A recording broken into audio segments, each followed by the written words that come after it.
Hey everyone, it's time for another GunPla review. This time we're looking at the Gundam Ground Urban Combat type from Gundam Breaker Battlogue. This is a modified version of the ground type Gundam. It features a unique paint job, some cool looking weapons, and a few other minor tweaks that make it stand out amongst other Ground Gundam kits.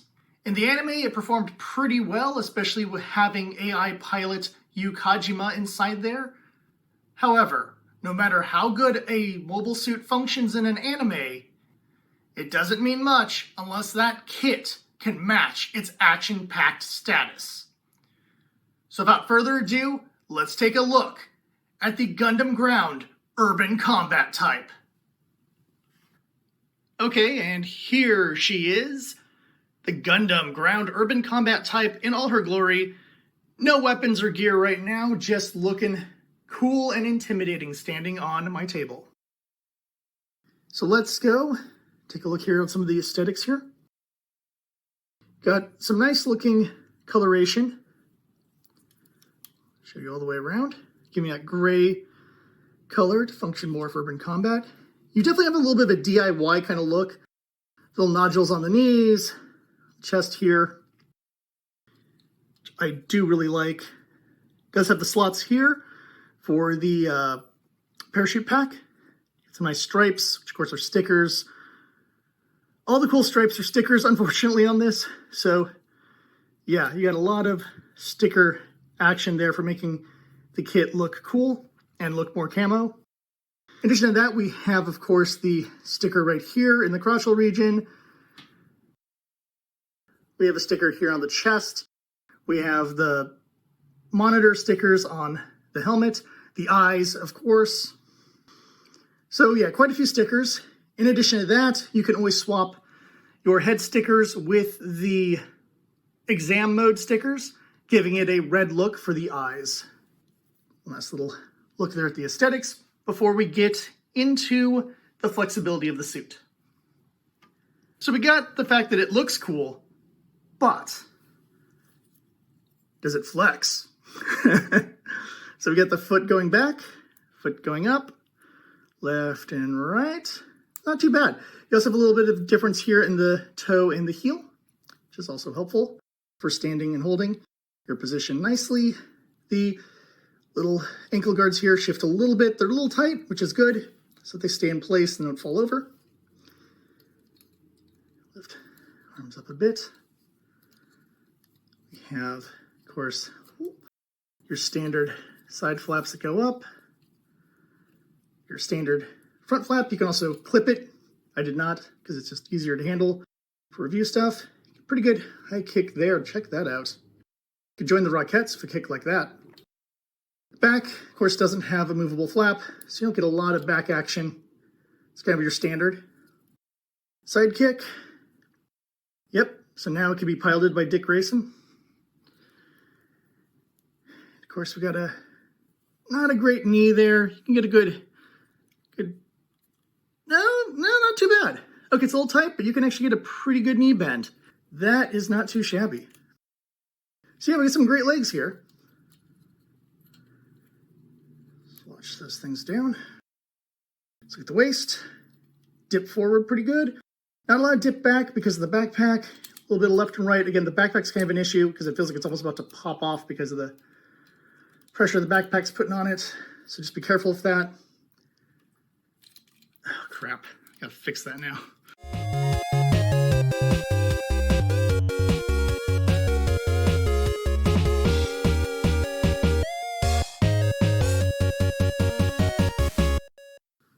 All right. Well, be careful with the waist because it can cause some issues. Because the backpack is so tight on there, it can actually pop itself off. So I had to fix that. Let's take a look at the arms. The arms gets a good forward, back on the there. But the shoulders themselves are very tight, so you're not going to get a lot of height or rotation action with your arms, unfortunately. This one actually is fine. I don't know why that one's having issues. This one's fine with rotation. Back, forth. I don't know why that one's so tight. Yeah, so you may have some mixed response with your arms. Elbows, and that's about as good as you're going to get. Not quite as, kind of. This is a very tight unit. That's what I'm really noticing here. More than anything else, and I want you to notice that, yeah, it's tight, it's going to stay in place, but bear in mind that also means limited flexibility for cooler posing. All right. Let's move on to the equipment. So now let's take a look at some of the weapons that come with this bad boy. First off, we have, of course, 2 beam saber blades. Almost kind of standard at this point when it comes to kits. Nothing special about them. They're beam saber blades. The handles are held inside the hip holsters of the units. And unlike my Easy 8, which had some issues with the hip holsters, these ones hold tightly. Next up, we have the 100mm machine gun. Nice little two-tone there with the magazine. In addition to that, boop. It has a little extra handle you can hold out for double-handed fighting. Or pop it back in and just keep it as a one-handed machine gun action. This is a Gundam unit, so of course it has its beam rifle, also with that nice two-tone look. Take a look right there. And of course it has its little swivel handle. So you can swap it to one side or the other side. So however handed you want to make this, or just keep it down to make it look kind of like a magazine, even though I don't believe that's how the magazines work on the beam rifles. It also has a sticker there for the scope to give it a nice reflective look. The next firearm we have is the biggest and baddest of them all. Boom! The 180mm cannon. Complete with second handle there, which, yes, can move.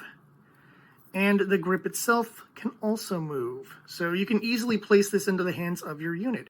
Again, with that nice two-tone color like the other weapons. It can also be broken down and stored inside the backpack. It looks pretty sweet. And look, when it comes to urban pacification, nothing says stop attacking our city like 180mm of boom. It almost sounded like text right there. Now, firearms aren't the only thing you get. You also get a shield. And not just saying shield, this shield... didn't knock it over. This shield actually has a stand. One, you have a nice little two-tone design there, which is kind of nice. And you have a swivel here, so it can be used as a stand, or you can store it inside. And the connector also pops out, so you can actually have this hanging off your arm a little differently. I really like this shield. The fact that it can just stand up on its own, so you can have it kind of there by the unit's feet while it uses a heavier weapon, or what have you. It's really cool. The thing I kind of wish is it had the Gym Sniper 2, I believe, has the shield that has the little notch at the top. You can rest the gun on it, and that would have been pretty cool to use that in conjunction with the 180mm cannon. But still a cool-looking shield. The other major accessory we have is the cargo backpack. It's going to be popped open like that and like that. So you can keep it stood up like that and hold things in it. And the light's not helping, but you can see. It's very simple in design. It just goes right on the little hooks on the back, just like the parachute pack did on the Easy 8. In addition to that, it has a little holder piece here that you can break down the 180mm cannon and store it nicely in here for display purposes, although I kind of put it in there a little haphazardly, but you get the idea. And of course, last but not least is hands. Yay, hands. Not as many hands as we have gotten of some other units, but you get your standard trigger finger here in case you want to put that on one of your rifles or the 180mm cannon. And of course, a wide open, just kind of reaction hand, it's like I call them, used to either put it on the handle for some support or just for different poses, up to you. In addition to all those cool accessories, we also have some leftover parts. First off, we have this piece here, which is a connector, which allows the backpack on this unit to be removed and attached to the Blazing Gundam for whatever reason you would want a G-Fighter with a ground-type Gundam backpack. On the leftover part side, we have 2 spare shoulders. These are in the same color as the main shoulders, Little slot there to put in the polycap. And I guess you could throw these across the floor. This is great. I guess you could put these on other units if you want to customize them and change the color up a little bit, or have these for spares in case yours break. We also got 2 spare arm connectors go inside the torso in the kind of the green color, which doesn't really matter as you're never really going to see them, but you have 2 spare ones in case you need them for a different kit. Then we have, of course, a couple of spare polycaps. We have a neck piece and 2 more of those like arm connector pieces, which this you can use as it used to the hard plastic ones like you just saw there. Generally helpful reserve pieces, especially the neck thing, because if your neck part breaks, that's really hard to replace as it's not a common polycap to have a spare of. And in this case, you will have a spare. In addition to that, it also has stickers to change the head from standard mode into exam mode if you want to have this kit set up in its exam mode. Overall, I really, really like this kit. You get a really cool coloration with some nice option stickers to change the mode. It definitely has that urban combat kind of look to it, a coloration you probably would have expected to see in the Universal Century, though it never actually happened. You get a good amount of weapons, not only the 2 standard kind of weapons you'd expect of a ground-type Gundam, but also that 180mm cannon, the shield of the stand, and of course, the backpack that can connect to the ground-type backpack to carry all your extra weaponry. In addition to that, if you'd like to, you could swap it over to the parachute pack and look like he just dove into a city ready to battle. You have a lot of options here on how you want to set this guy up, especially if you have extra parts from other ground-type Gundams. It was a very easy and quick build, which I like. Granted, I am used to building ground-type forces for the Earth Federation, but even still, this could be a good beginner kit, despite the amount of stickers. It has some minor flexibility issues, but honestly, if you're just going to set it up with guns looking cool, you don't really need to worry about having crazy arm or leg movement. It does have the ability to connect to a stand, which is always helpful if you want to make it look like it's jumping or diving into battle or something along those lines. There's little negative I can say about this kit that I haven't already covered in the review. And frankly, this kit is pretty awesome. I liked the building experience so much, I wanted to go and grab other Battlogue kits just because of how much fun I had building this guy.